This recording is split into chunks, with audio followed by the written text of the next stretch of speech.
అందరికీ నమస్కారం. నేను మీ ఆడార్ నాగరాజు. అయితే ఈసారి మహారాష్ట్ర ఎన్నికల్లో మాత్రం ఖచ్చితంగా మనం అందరూ అనుకున్నట్టు శివసేన అదేవిధంగా బీజేపీ రెండు పార్టీలు హోరాహోరీ ఉంటాయని చెప్పి అందరం భావించడం జరిగింది.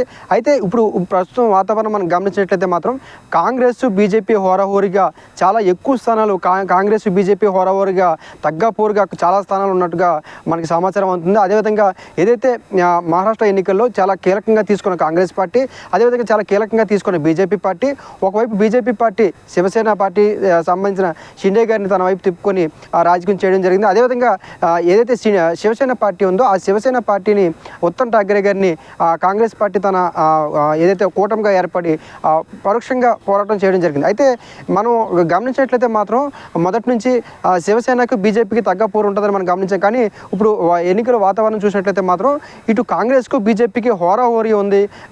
చాలా దగ్గరగా మ్యాజిక్ ఫిగర్కి దగ్గరగా వచ్చే అవకాశాలు ఉన్నాయి.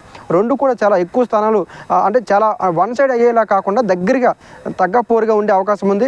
ఒక 10, 15, 20, 30 స్థానాలు దగ్గరగా ఇప్పుడు ఏదైతే మనకి కౌంటింగ్ జరుగుతుందో ఈ కౌంటింగ్ వాతావరణం మనం గమనించినట్లయితే మాత్రం చాలా దగ్గరగా కాంగ్రెస్ కూడా చాలా తగ్గేదిలే అన్నట్టు చాలా దగ్గరగా కాంగ్రెస్ కూడా చాలా టఫ్ ఇస్తుందని కూడా మనం తెలుసుకోవచ్చు. కాబట్టి కాసేపట్లో మరిన్ని అప్డేట్స్ వస్తాయి కాబట్టి మీ అందరికీ తెలియజేసే ప్రయత్నం చేస్తాను. Thank you.